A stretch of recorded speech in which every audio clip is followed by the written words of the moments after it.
Bem, pessoal, vamos de BTC no fim de tarde dessa sexta-feira, 1º de setembro, agora na Espanha, 21 horas e 6 minutos, no Brasil, 16 e 6 da tarde.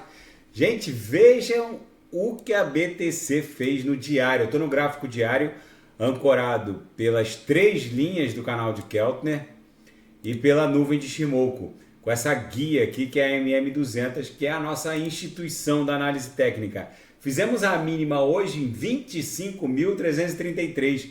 A gente foi buscar uma mínima no patamar daquela mega agulhada de 22 de agosto, onde a mínima bateu 25.300. Então a gente bateu 25.333, aquela mínima de 22 de agosto, 25.300, e a mínima do dia 17 de agosto, 25.166. Os fundos seguem ascendentes, os topos seguem descendentes, mas descaracterizou toda aquela nossa conformação nos outros time frames. Mas antes de analisar os time frames menores, vamos analisar a BTC no diário, que segue desenhando fundos ascendentes, apesar dessa mega agulhada de hoje. A gente não ameaçou a agulhada do dia 22 de agosto, em que a mínima ficou em 25.300, e também não ameaçamos o fundo do dia 17 de agosto, onde a mínima ficou em 25.166. Vamos olhar no semanal, porque apesar da violência dessa queda de hoje, não ameaçou o engolfo que a BTC está desenhando no semanal. Está forte o corpo real desse candle aqui no Heikin Ash no semanal, está fortemente engolfado pelo corpo real da semana passada, então é bem provável que a gente inicie a próxima semana, na virada da VWAP de domingo para segunda, depois de amanhã para segunda-feira, com um corpo real levemente vendedor, talvez um doji levemente comprador. Então segue aqui a perda de ímpeto vendedor, já que no semanal, gente, vocês vão de convir que a gente está desenhando 1, 2, 3, 4, 5, 6, 7 candles vendedores. O ímpeto vendedor está se esgotando, o RSI estocástico não tem mais para onde cair. E outra, o DXY agora está dando sinais de sobrecompra, ou seja, o DXY é um indicador que mede a força do dólar norte-americano contra uma cesta de divisas. É o dólar norte-americano contra euros, francos suíços, dólares australianos, canadenses, ou seja, contra ienes japoneses. Aqui no semanal é bem provável que a partir da próxima semana a gente desenhe um engolfo para que o dólar volte a estressar a base dessa LTA aqui. O RSI estocástico aqui no semanal para o DXY está absolutamente sobrecomprado. O DXY guarda uma relação movimentacional de inversão com a BTC. Quando o DXY sobe, como aconteceu aqui, de maio de 21 até outubro de 22, o que acontece com a BTC? A BTC quando ele sobe, a BTC desce e vice-versa. Então essa queda aqui da BTC é concomitante a esse pump aqui do DXY e vice-versa. Todo esse dump do DXY foi concomitante a esse pump aqui da BTC. Então há uma relação movimentacional de inversão. Quando o DXY sobe, a BTC cai e vice-versa. Então, com essa queda aqui do DXY, vocês podem ter certeza que a BTC vai ostentar um pump. Esse dump do DXY vai acabar sendo concomitante a um pump da BTC. E essa pernada de alta aqui do DXY, que acabou impondo essa grande corretiva para a BTC, que foi essa aqui, essa grande corretiva da BTC, vai acontecer a mesma coisa, porque já eu vou falar para vocês de algo que está rolando no mercado financeiro tradicional. Vocês vejam que todo esse dump aqui da BTC foi concomitante a esse pump aqui do DXY. Tá rolando algo no mercado financeiro tradicional que não acontecia há mais de 250 anos, que é o terceiro ano, que é o que está acontecendo? O governo norte-americano, o Departamento do Tesouro, emite dois tipos de títulos: os bonds de curto prazo e os treasuries. É o terceiro ano consecutivo que os títulos de 10 anos suportam perdas consecutivas. Isso não acontecia desde 1787.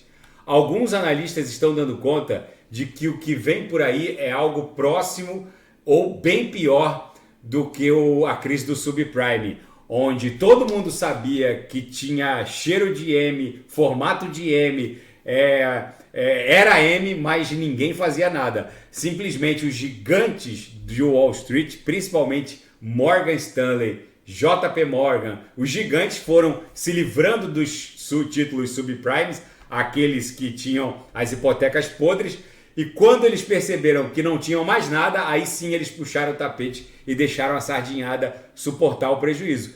Alguns analistas estão dando conta de que é isso que está acontecendo. Eles estão se livrando dos treasuries, desses títulos de longo prazo, para depois deixar o castelo de areia desabar.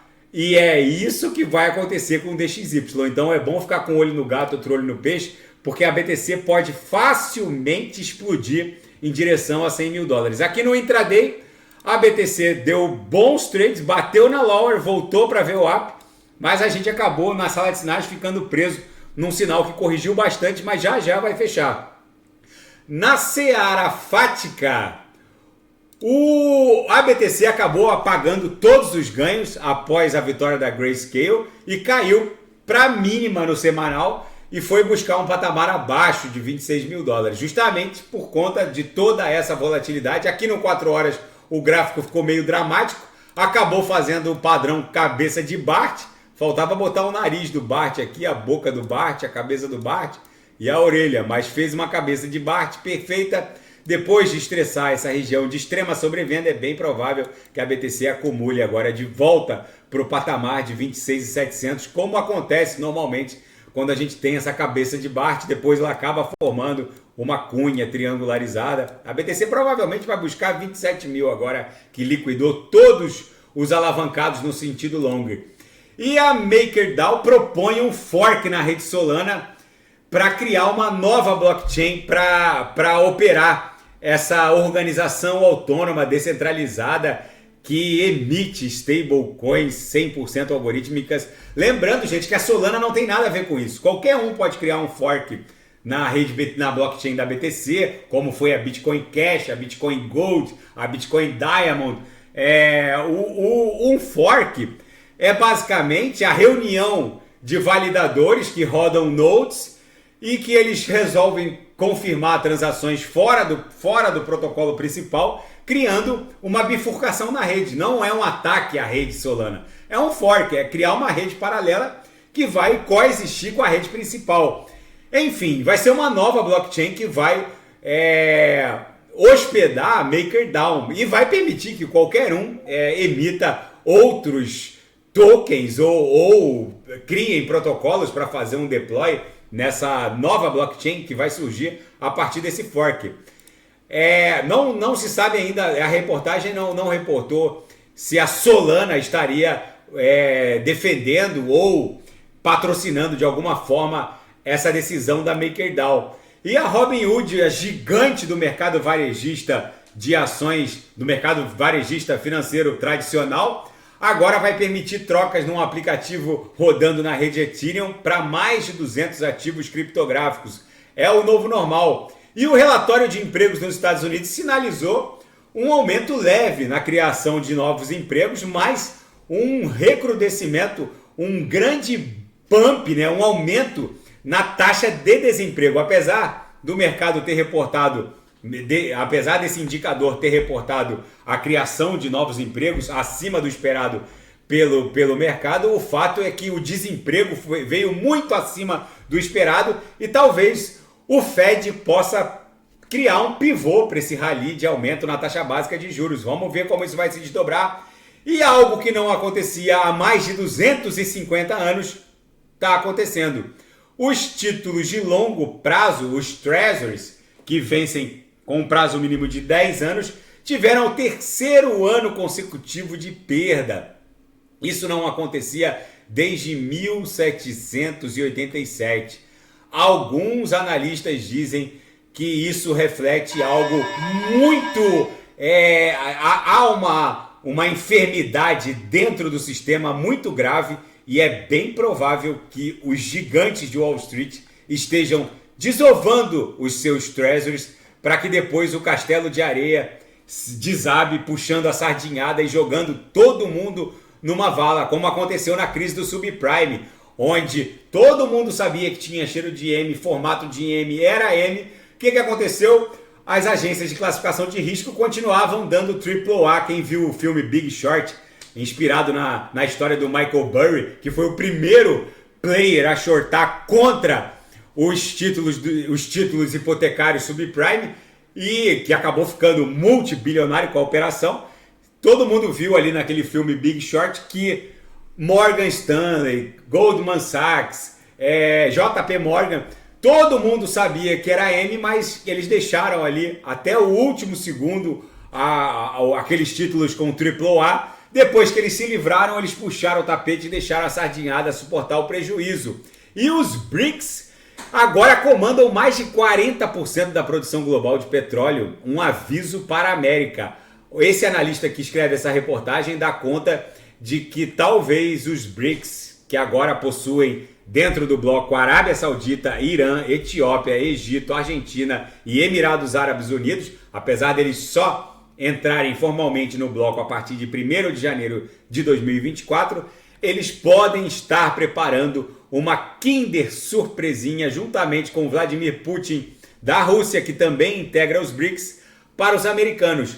Esse analista acha que vem coisa aí. Gente, a BTC segue muito volátil, fez um fundo triplo nesse patamar de 25.300. O fundo do dia 17 de agosto ficou em 25.166, o fundo de 22 de agosto ficou em 25.300 e o fundo de hoje, 1 de setembro, ficou em 25.333. Setembro começou chegando, vamos botar assim. Talvez isso aqui seja um WV e a BTC retorne em direção a MM200, que na projeção vai se confundir com o centro gravitacional da nuvem. Tem toda uma série de coerências na análise técnica. Como o DXY deve desabar, porque está desenhando aqui o que parece ser uma cunha triangularizada, na projeção a nebulosidade está muito espessa do DXY, é bem provável que o DXY acabe voltando para um patamar ali próximo de 99, talvez trave no 100, mas o DXY caindo, a BTC vai explodir.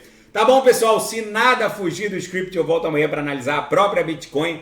Fiquem com Deus e quem quiser sugerir alguma análise é só colocar nas mensagens abaixo. Até amanhã, grande abraço, fiquem com Deus.